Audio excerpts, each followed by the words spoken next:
राम राम बंधुरा नमस्कार। आशा करছি তোমরা সবাই খুব ভালো আছো। বন্ধুরা, India post office GDS recruitment 2024 এই ভ্যাকেন্সিটা নিয়ে তোমরা অনেকে একটা কমেন্ট বারবার করছো, দাদা আমার 60% নাম্বার আছে, দাদা আমার 70% নাম্বার আছে, দাদা আমার 98% নাম্বার আছে, আমি এই ডিভিশনে আবেদন করেছি, আমার কি চান্স আছে? দাদা আমার এত পার্সেন্টেজ আছে, আমি পিডাব্লিউডি ক্যাটাগরির, আমি এই ডিভিশনে আবেদন করেছি, আমি কি চাকরিটা পাবো? এই যে কমেন্ট, এটা কিন্তু হাজার হাজার বার করছো, এক একজন ক্যান্ডিডেট হাজার হাজার বার প্রতিটা ভিডিওতে করছো। তোমাদের সেই সমস্ত উত্তর আজকে আমি দিয়ে দিচ্ছি। দেখো, জিডিএস এর এই চাকরিটা কারা পাবে? অ্যাকচুয়ালি এই যে জিডিএস, এই চাকরিটা তোমরা যে পাবে, এর জন্য তোমাদের কত পার্সেন্টেজ থাকতে হবে? 60%, 70%, 80% না 90%? অ্যাকচুয়ালি কত পার্সেন্ট থাকলে তোমরা এইবার জিডিএস এর চাকরিটা পেতে পারো? এই জিনিসটা আজকে তোমাদেরকে একটু ডিটেলসে ক্লিয়ার করে দিই। ভিডিওটা একদমই শর্ট ভিডিও হবে, বেশি বড় করবো না। তোমাদের কাছে একটা রিকোয়েস্ট, ভিডিওটা কমপ্লিট দেখার চেষ্টা করো। আশা করছি এই ভিডিওটা দেখার পর এই কমেন্টটা হয়তো তোমাদের মাথায় আর থাকবে না। যারা বারবার কমেন্ট করছো যে দাদা আমার 60% নাম্বার আছে, আমার আছে 70%, আমার আছে 80%, আমি কি চান্স পাবো? আমি আবেদন করেছি ডায়মন্ড হারবার ডিভিশন, কেউ বলছে আমি আবেদন করেছি মেদিনীপুর ডিভিশন, কেউ বলছে হাওড়া ডিভিশন, তোমরা কি চান্সটা পাবে? দেখো, চান্স এখানে কারোর যদি 60%-এর উপর নাম্বার থেকে থাকে, তার কিন্তু এইবারের চান্স পাওয়ার অনেকটা বেশি সম্ভাবনা আছে। কেন সম্ভাবনা আছে তোমরা সবাই জানো। এইবার যে ফেক ক্যান্ডিডেট, সেটাকে কিন্তু পুরো একেবারে গোড়া থেকে মুছে ফেলে দেওয়া হচ্ছে, যার জন্য একটা নতুন মেথড এড করেছে, সেটা হচ্ছে এসডিবি মেথড। ঠিক আছে, যেখানে ডকুমেন্টসকে ডিটেলসে ভেরিফিকেশন করা হচ্ছে। সেই কারণেই তোমাদেরকে এই কথাটা বললাম, যারা এবার রিয়েল ক্যান্ডিডেট আছো, ঠিক আছে, যাদের মিনিমাম নাম্বার আছে 60%-এর উপরে, তাদের এইবার কিন্তু সিলেকশনের চান্স অনেকটা বেশি আছে। সেটা এবার সেকেন্ড লিস্ট হতে পারে বা ফিফথ লিস্ট হতে পারে। লিস্ট যেহেতু তোমাদের এখন 4-5টা লিস্ট বেরোবে, কোন লিস্টে চান্স পাবে সেটা কিন্তু আগে থেকে বলা যাচ্ছে না। কিন্তু এটুকু বলে দিচ্ছি যে 60%-এর যদি তোমাদের উপরে নাম্বার থেকে থাকে, তাহলে এইবার কিন্তু তোমাদের সিলেকশনের চান্স অনেকটাই বেশি। এবার কী ক্ষেত্রে তোমাদের সিলেকশনের চান্সটা একটু বেশি করে বেড়ে যায়, সেইগুলো তোমাদের বলে দিচ্ছি। দেখো, ফর্ম আবেদনের আগে থেকেই আমি তোমাদেরকে এই কয়েকটা ডিটেলস কিন্তু বলে দিয়েছিলাম। যারা এইগুলো ফলো করেছো তাদের কিন্তু সিলেকশনের চান্স বেশি। প্রথমত, ফর্মটা আবেদন করার সময় ডিভিশন যদি সঠিক চুজ করে থাকো, মানে যেই ডিভিশনে আমি বলেছিলাম সব থেকে বেশি শূন্যপদ রয়েছে, সেই ডিভিশনটা তোমাদেরকে সিলেক্ট করতে বলেছিলাম। এইবার যারা যারা সেই ডিভিশনগুলো সিলেক্ট করেছো, আশা করছি তোমাদের সিলেকশনের চান্স এইবার কিন্তু বেশি আছে। যেমন তোমরা সবাই জানো ব্যারাকপুর ডিভিশনে একটু বেশি শূন্যপদ ছিল, ঠিক আছে। এবার যদি দার্জিলিংয়ের দিকে যাও, সেখানে কিন্তু কম শূন্যপদ। তো সঠিক যদি যেখানে বেশি শূন্যপদ রয়েছে সেই ডিভিশন যদি সিলেক্ট করে থাকো, এবং তোমার যদি পোস্ট প্রিফারেন্স বেশি করে দেওয়া থাকে, এখনও পর্যন্ত অনেক ক্যান্ডিডেট আজকে আমি হাজার হাজার বার বলেছি যে তোমরা পোস্ট প্রিফারেন্সটা একটু বেশি করে দেওয়ার চেষ্টা করো। এখনও অনেক ক্যান্ডিডেট আছে ম্যাক্সিমাম 5 থেকে 10টা পোস্ট প্রিফারেন্স দিয়েছে। এবার দেখো, একজন ক্যান্ডিডেট 5 থেকে 10টা পোস্ট প্রিফারেন্স দিয়েছে, আরেকটা ক্যান্ডিডেট দিয়েছে কত? 50 থেকে 40টার এরকম পোস্ট প্রিফারেন্স দিয়েছে। তাহলে বলো কার এখানে সিলেকশনের চান্স বেশি?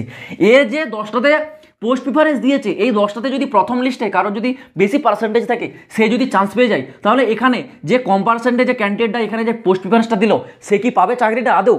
এবার আরেকজন ক্যান্ডিডেট, তার এখানে কম পার্সেন্টেজ, সে দিয়েছে 50টা পোস্ট প্রিফারেন্স। এবার তার যদি হাত থেকে 40টাও ছাড়া হয়ে যায়, তার কাছে এখনও 10টা কিন্তু রয়ে যাবে। সেই 10টা কিন্তু তার কাছে আরও এখনও সুযোগ থাকছে। এই কারণে আমি বলেছিলাম বেশি করে পোস্ট প্রিফারেন্স দিতে, ঠিক আছে। ইভেন যারা হচ্ছে এসটি এসসি ওবিসি আছো, আমি তোমাদেরকে এটাও বলেছিলাম যে তোমাদের নিজেদের ক্যাটাগরির পোস্ট প্রিফারেন্সগুলো দেওয়ার পর, যেগুলো ইউআর ক্যাটাগরির আনরিজার্ভের যেগুলো রয়েছে, সেগুলো পোস্ট প্রিফারেন্স তোমরা দেবে। এবার আনরিজার্ভে যদি তোমাদের সিলেকশন হয়ে যায়, তাহলে কিন্তু তোমাদেরকে আনরিজার্ভ ক্যাটাগরিতে চাকরিটা দেওয়া হবে, তখন কিন্তু কাস্ট ম্যাটার করবে না, ঠিক আছে। কিন্তু কি হয়, তোমার কাছে তখন আরও বেশি পোস্ট প্রিফারেন্সের অপশন চলে আসে। অর্থাৎ তুমি যদি এসসি ক্যাটাগরি হোক, তুমি তো তোমার ক্যাটাগরির সব পোস্ট প্রিফারেন্সগুলো দিলে, তারপরে তুমি যদি ইউআর দাও, তাহলে তোমার কাছে কি হলো? পোস্ট প্রিফারেন্সের সংখ্যা আরও বেড়ে গেল। এইগুলো তোমরা যারা ফলো করেছো, যাদের নাম্বার আছে 60%-এর উপর, আমি তোমাদেরকে বলছি শেষ পর্যন্ত দেখো কি হয়। কারণ এইবার তোমাদের যে পার্সেন্টেজ, সেটা কিন্তু লাস্টের দিকে অনেকটা ডাউন যাবে, এটুকু আমি তোমাদের বলে দিচ্ছি। যখন 5th মেরিট লিস্ট জারি হবে, আজকের এই যে ভিডিওতে আমি তোমাদের যে কথাটা বললাম, এটা তোমরা মিলিয়ে নেবে, ঠিক আছে। ডিসেম্বর মাসের দিকে যখন তোমাদের 5th মেরিট লিস্ট জারি হবে, কারণ এইবার ফেক ক্যান্ডিডেটকে গোড়া থেকে মুছে ফেলা হচ্ছে। এখনও পর্যন্ত ডেটা আসছে যে ডকুমেন্টস ভেরিফিকেশনে মাত্র যে ক্যান্ডিডেটের নাম জারি হয়েছিল প্রতিটা সার্কেলে, সেখান থেকে মাত্র 15 থেকে 20% ক্যান্ডিডেট যাচ্ছে ডকুমেন্টস ভেরিফিকেশন করাতে, বাকি 70 থেকে 80% ক্যান্ডিডেট ভয়ে যাচ্ছে না, ঠিক আছে। মানে বুঝতে পারছো কী অবস্থা। সেই ক্ষেত্রে আবারও বলছি, যাদের 60%-এর উপরে নাম্বার আছে, যারা এই সব জিনিসগুলোকে ফলো করেছে, যেটা আমি প্রথম থেকে বলেছিলাম, তোমাদের কিন্তু এইবার সিলেকশনের চান্স অনেকটা বেশি, যদি তোমাদের পোস্ট প্রিফারেন্স বেশি করে দেওয়া থাকে এবং সঠিক সঠিক যদি ডিভিশন তোমার চুজ করা থাকে। আর আরেকটা গুরুত্বপূর্ণ বিষয় বলে রাখি, তোমরা ধরো এখানে অনেকগুলো ডিভিশন সিলেক্ট করলে, ঠিক আছে, এবার যখন তোমাদের ডকুমেন্টস ভেরিফিকেশনটা হবে, এটা কিন্তু গুরুত্বপূর্ণ বিষয়, একদম ভালো করে শুনে রাখো। যখন তোমাদের ডকুমেন্টস ভেরিফিকেশন হবে, ধরো তোমার মেরিট লিস্টে নাম আসলো, তুমি ধরো মেদিনীপুরের ক্যান্ডিডেট, ঠিক আছে, তোমার ডকুমেন্টসের তুমি অনেকগুলো পোস্ট প্রিফারেন্স দিয়েছিলে, 50টার মতো পোস্ট প্রিফারেন্স তুমি দিয়েছিলে। এবার সেখান থেকে তোমার হচ্ছে একটা জায়গায় সিলেকশন হয়ে গেছে, কোথায় না ডায়মন্ড হারবার। তুমি ডায়মন্ড হারবারটাও দিয়েছিলে, সেখানে ডায়মন্ড হারবারের ডিভিশনে তুমি করেছো, ঠিক আছে, চুজ করেছো। ডায়মন্ড হারবারের একটা পোস্ট অফিসে তোমার হচ্ছে সিলেকশনটা হয়েছে।